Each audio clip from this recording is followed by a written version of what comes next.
Letusan mahadasyat Gunung Tambora yang terjadi di tahun 1815 kini membawa berkah tersendiri bagi masyarakat di Desa Waibura. Desa yang terletak di ketinggian 600 meter di atas permukaan laut ini menjadi rumah bagi biji-biji kopi Tambora yang tumbuh subur di lahan seluas 1.800 hektar. Dan Pak Wahyu merupakan salah seorang warga Desa Waibura yang sudah sekian lama mengabdikan dirinya untuk perkebunan kopi Tambora.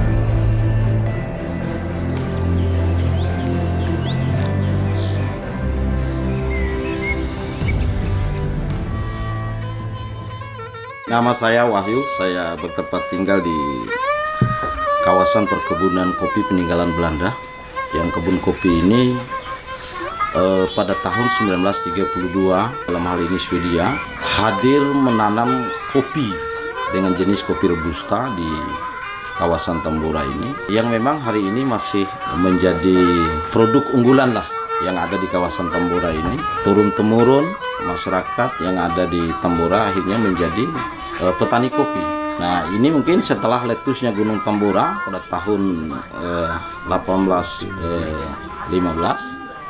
Nah, ini kan tanahnya memang kita berada di ketinggian kurang lebih sekitar 600-an kalau khusus di perkebunan kopi Belanda.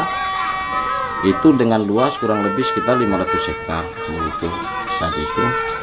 Yang semuanya hari ini ditumbuhi kopi. Ditambah dengan kebun masyarakat yang ada di sekitarnya sekitar 1.018 hektar. Kebun kopi Tambora ini sampai dengan hari ini bahwa ada kebun kopi di Tambora. Tambora selama ini hanya dikenal bahwa letusan gunungnya yang begitu dahsyat gitu.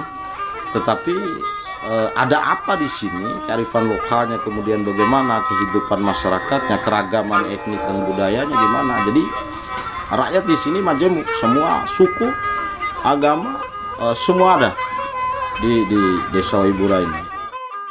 Tetapi yang menjadi ironisnya adalah kopinya tidak diketahui gitu. Jadi lebih dikenal bahwa ada kopi di daerah NTT gitu, terus di Bali gitu, di Sumatera. Sementara di wilayah NTB sendiri yang sekarang ini tempat kita hadir ini, ya ada kebun kopi ribuan hektar gitu. Yang ini pun kebun kopi bukan pada hari ini adanya, tetapi mulai ditanam pada tahun 1932 yang dilakukan oleh Belanda. Jadi bukti situsnya, bukti peninggalan Belanda, ada pabrik pengolahannya, ada mes tempat di mana mereka bertempat tinggal pada saat itu, bagaimana kemudian kopi ini diolah, lalu bagaimana dengan kondisi yang begitu sulitnya pada saat itu ya bisa dibangun pabrik dengan menggunakan mesin. Begitu modernnya berpikir orang-orang pada tahun 1932 itu. Baru beberapa tahun terakhir ini, 1-2 tahun ini, oleh beberapa para komunitas pencinta kopi, taruhlah beberapa kedai-kedai kopi yang ada di Bima dan Dompu, coba menggaungkan ini. Dan ini menjadi sebuah harapan besar petani kawasan Tambora sih gitu.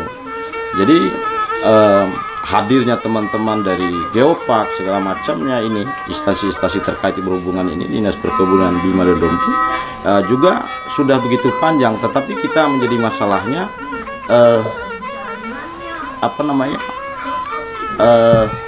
pasarnya kopi ini belum ketemu gitu.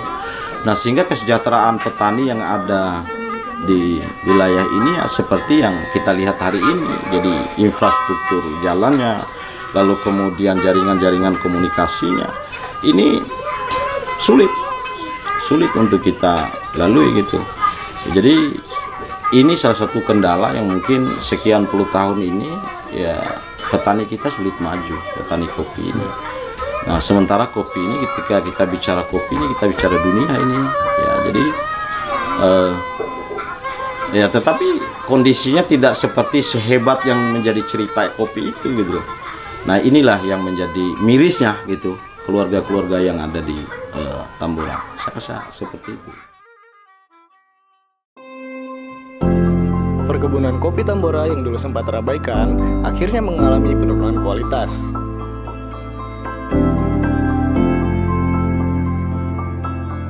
Namun belakangan ini, para petani kopi mulai sadar akan pentingnya menjaga dan meningkatkan kualitas biji-biji kopi Tambora agar kembali mampu bersaing di pasar nasional hingga internasional. dan Pak Komang merupakan salah satu petani yang sangat concern terhadap hal tersebut. Nama aslinya I Komang Edi Susianto, lahir di Bali, lama di Mataram, kurang lebih di Tambora ini sekitar 10 tahun dari 2010. Kalau panen kami di kebun, biasanya kami panennya kopinya secara maksimalnya ya merah ya, cerinya warnanya ungu ketua-tuaan ya, sudah sesuai dengan maksimal yang harus dipetik. Tujuannya ya petik merah ini atau yang dibilang kopi fine cherry robustanya, satu keuntungannya untuk mencari cita rasa aroma kopinya biar lebih maksimal, dan untuk proses secara ekonomisnya untuk penjualan harganya pun meningkat. Ya, setelah proses pemetikan di kebun ya kita petik pelan-pelan yang sesuai dengan yang diinginkan, yang ciri-cirinya sudah maksimal kita petik menggunakan alat yang apa adanya di kebun. Habis itu kita bawa ke rumah, kita proses, kita perambangan namanya, kita pakai air dengan wadah ember. Setelah itu yang terapung itu kita buang, berarti yang terapung itu sudah ada kutunya, mungkin kualitas kopinya kurang maksimal. Nah yang tenggelam berarti sudah maksimal, menggantikan bin yang baik nanti. Setelah dirambang kita masukkan ke dalam dom yang ini dengan proses waktu kurang lebih, yang proses naturalnya perlakuannya ya kurang lebih 1 bulan, tergantung cuaca juga. Kalau cuaca kurang maksimal bisa 1 bulan lebih.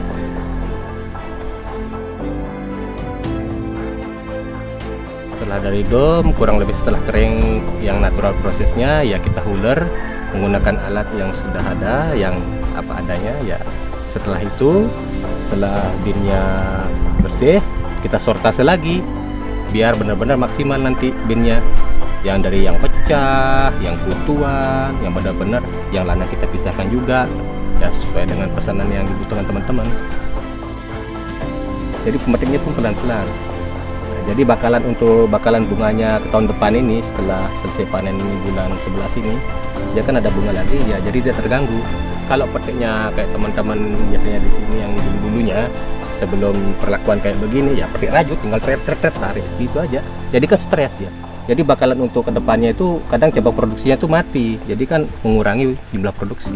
Nah petik dari kebun itu kan petiknya kan kalau bisa sudah telah dipetik di kebun itu kalau bisa ditaruh terpal atau jaring. Jadi tidak boleh sebenarnya dia diperam di dalam karung itu, walaupun hanya 1-2 jam di kebun.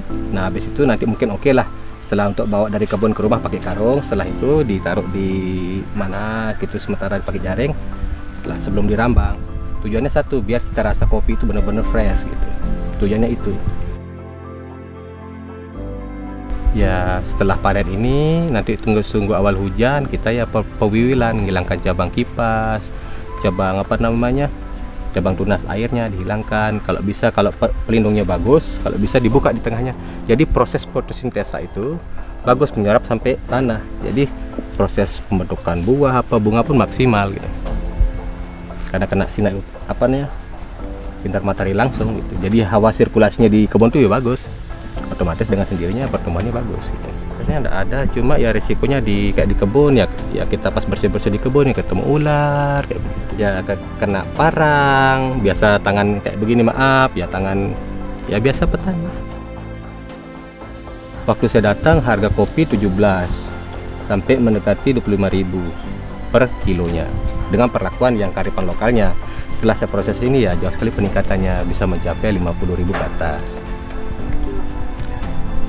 Ya pernah juga sampai sekitar 80 sampai 100 juga, tergantung lagi varietas unggulan yang kayaknya contohnya BP atau Sumber Asin atau Kimbun, mana dari varietas ini yang benar-benar menonjol. Oh kalau yang Kimbunnya ini karakternya bagus, berarti dia untuk nilai jualnya karena satu single varietas juga. Ya pembeli saya selama ini ya ada di Bima Dompu sampai di Bali sampai Lombok juga. Tapi yang pertama ini yang kemitraan sama saya sendiri khususnya ya Oiamo yang ada di Karijawa, yaitu Bapak Jaya Akbarnya. Ya kebetulan dia juga ada barista, dia roaster juga. Ya mungkin saya karena petani ya apa adanya ini kita baru-baru mulai start karena modal saya terbatas, di support dengan modalnya dari sana juga. Ya saya senang sekali malah bersyukur. Mungkin kalau tanpa dimodalin juga saya mungkin tidak bisa maksimal berjalan kayak begini sampai saat ini begitu. Ya kalau tantangan selama ini sih tidak ada. Cuma mungkin kalau partai besar, mungkin kalau pesannya dia partai besar, mungkin saya turunkan harganya. Kalau dia mau wajar kalau nyari sekitar 10-20 kilo ya mungkin wajar lah sesuai dengan yang agak-agak tinggi. Tapi kalau volume agak besar 100-200 kilo ya kita turunkan. Dalam arti untuk pemasannya ke panjangnya, jadi kan ada ikatan batin kami sama penjual sama pembeli, baik petaninya langsung. Kabarnya kok mereka bisa datang langsung ke sini, oh gini loh menghargai petani, oh gini petaninya yang di lapang capek loh, kita hargai petaninya dari kebun capek, jadi prosesnya lama, tapi dengan mendetail kayak begini, single varietas lagi kan, bagaimana kan? Oh ternyata wajar saya kasih harga begini, kasihan petaninya, dia kasih kami segelas kopi yang enak, ya sesuai yang kami inginkan, harganya pun cocok gitu. Ya harapan saya untuk khususnya petani kopi yang ada di Desa Oibura, Tambora ini ya biar ada secara ekonomisnya untuk peningkatan kopinya, ya mereka sadar kalau bisa perlakuan petik merah lah standarnya, perlakuan kayak dom ini. Jadi kan kalau sendirian saya senang juga, ada hasil kan bersama-sama kan kita enak, kita bisa saling bantu gitu. Tetangga ada kesusahan, teman bisa kita enak ya semuanya. Ya. Pesan saya untuk masyarakat di sini ya kalau bisa kita di sini ya bersama-sama kompak, baik mungkin dengan aparat desa yang ada di sini, staf-staf desanya, kepala desanya, maaf mantan mungkin kepala desanya yang benar juga ada usaha kayak begini, ya sama-sama sadar kita membangun bersama. Tujuan satu kan untuk menciptakan orang banyak juga tujuannya ini. Mungkin itu.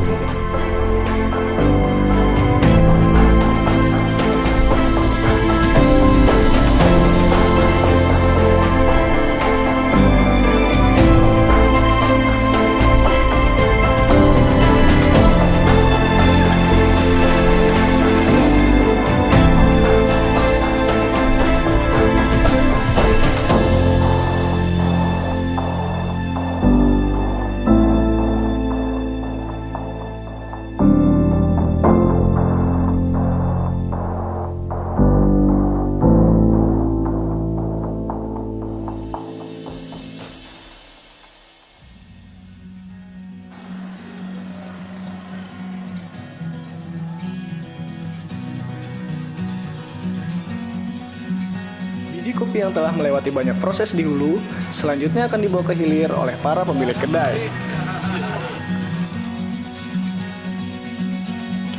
Tidak selesai begitu saja, biji kopi yang masih dalam bentuk green bean masih harus melewati beberapa proses lagi. Di antaranya, terdapat proses penyortiran dan juga roasting.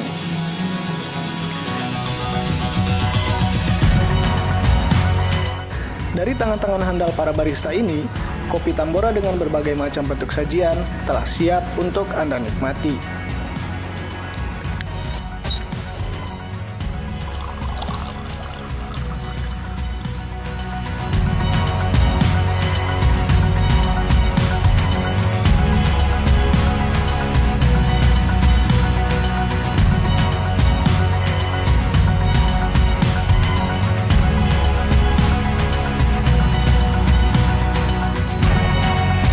Sore Kak, apa kabar? Mau pesan apa Mas? Kopi ya. Kalau mau kopi langsung aja ke mamangnya, ya biar lebih diterangin. Mbak Selinya? Aku tiramisu aja. Oke, kita bikin dua ya. Yang ini kita bikin Japanese nih, es kopi. Ya, kita share nanti minumnya barengan. Kita tunggu bentar ya, lu bawa deh ya. Itu buku apa enggak? Ya, biasalah. Aku baca-baca sama wawasan daripada diem. Boleh ini enggak? Boleh.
So my name is Jeff Thomas here in Sumbawa in Lakey Peak.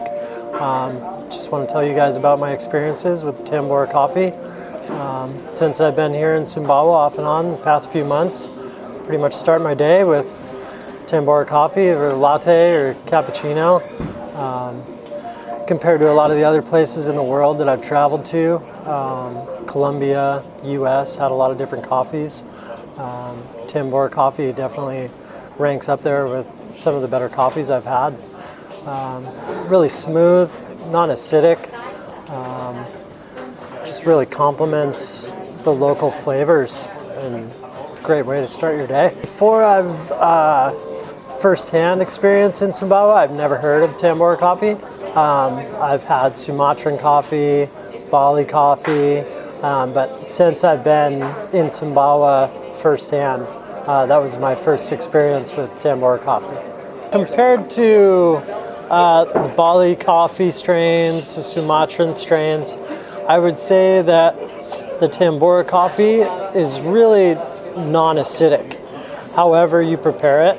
I actually brought some back with me to Bali where I have a press and I make cold brew.